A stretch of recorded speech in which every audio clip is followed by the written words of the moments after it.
Salut tout le monde, ici Jean-Michel pour un nouvel épisode de Honda Power.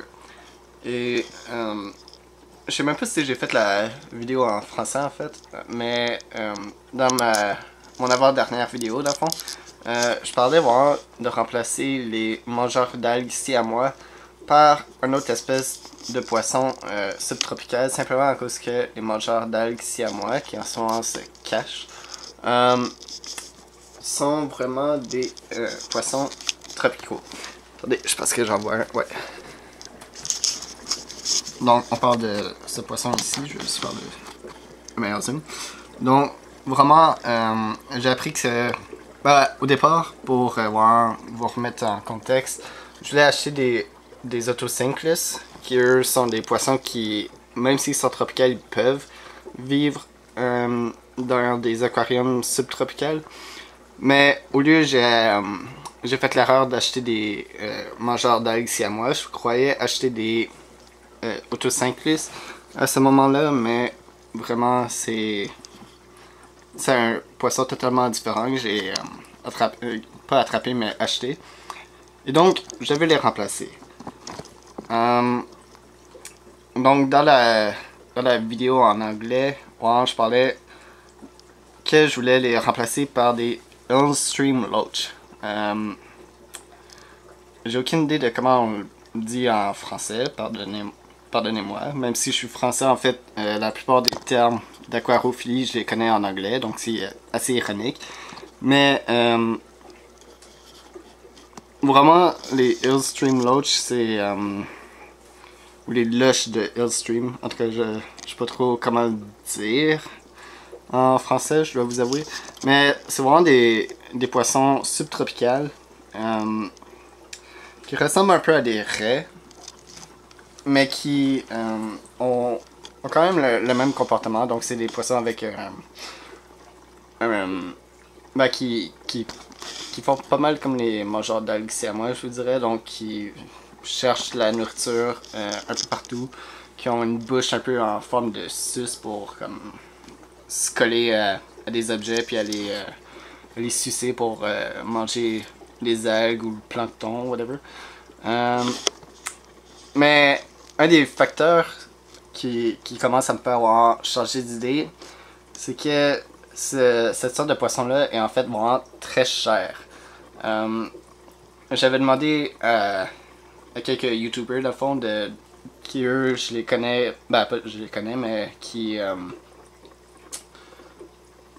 auxquels je visite leur page et tout ça, de me dire c'est quoi à peu près le prix, et eux ils me disaient 10$, mais c'était 10$ américains, alors que au Canada cette sorte de poisson là vaut à peu près 20$ chaque.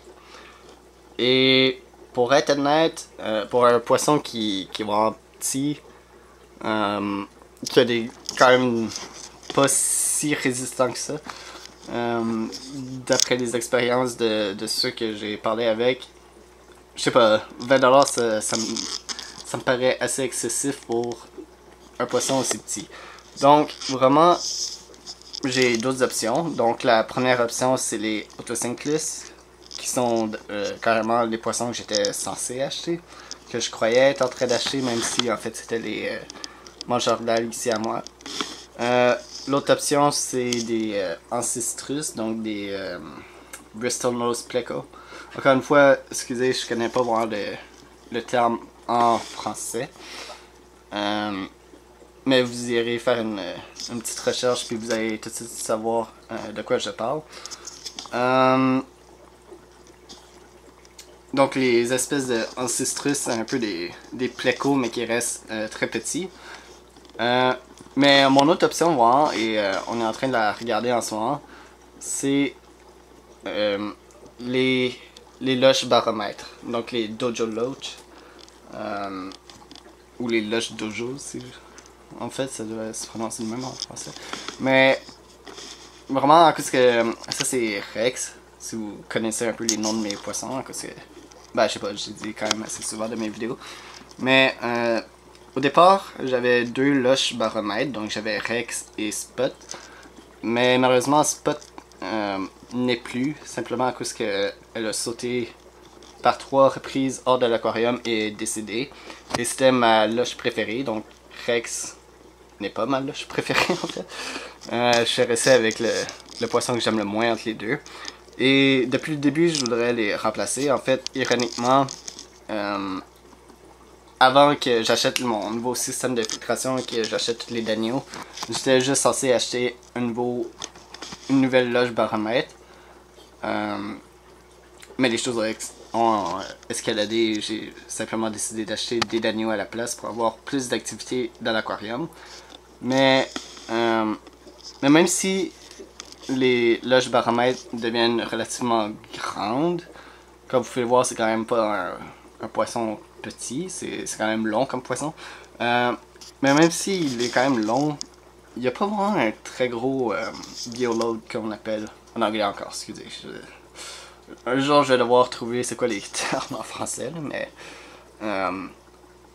le seul fait c'est que la plupart de mes informations je les tire en anglais, excusez, parce que je sais pas, ça va juste mieux de faire des recherches en anglais, I guess. Mais ouais, c'est ça. Une de mes options, c'est vraiment d'acheter une deuxième et même peut-être possiblement une troisième loche baromètre. Et ma dernière option serait d'avoir plus de oh, excusez, il y a comme tout le gros reflet de la fenêtre. Mais ouais, acheter un ou deux Corridora. Mais pour être honnête, je pense que mon choix va de plus en plus vers la loche baromètre. Ah bon, on la retrouve dans la caméra. Donc ouais, c'est pas mal ça. Pour changer de sujet simplement de façon drastique comme je l'ai fait dans ma vidéo en anglais. J'adore vraiment beaucoup mon nouveau décor. Toutes les nouvelles...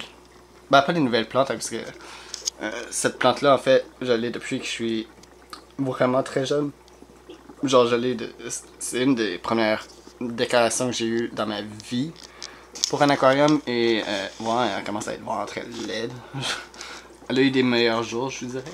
Donc, ce que je vais faire, c'est que quand je vais finalement aller remplacer mes mangeurs d'algues ici à moi pour des les autres poissons, qu'on sait pas, même moi je sais pas exactement qu'est-ce que je vais acheter, mais je vous ai un peu décrit les options. Qu'est-ce que je vais faire, c'est que je vais acheter quelques nouvelles décorations, simplement pour mettre je sais pas, pour me donner une nouvelle option de décor, whatever, parce que j'aime ça changer quand même beaucoup le décor. Et je vais également m'acheter des nouvelles anubias comme celle-ci. Ou même une autre sorte, ou d'autres sortes carrément de plantes qui sont assez résistantes, parce que comme vous savez, les poissons rouges détruisent tout ce qui est beau, vert et naturel. Si vous avez des poissons rouges vous aussi, vous savez de quoi je parle. Donc, ça va pas mal être tout pour cette vidéo-ci. J'aimerais ça tourner plus de vidéos, mais ces temps-ci, je suis juste surchargé de travaux à cause de l'université. Mais l'université finit dans à peu près une semaine, donc à partir de là, attendez-vous à beaucoup de vidéos sur ma chaîne. Donc, salut, à la prochaine!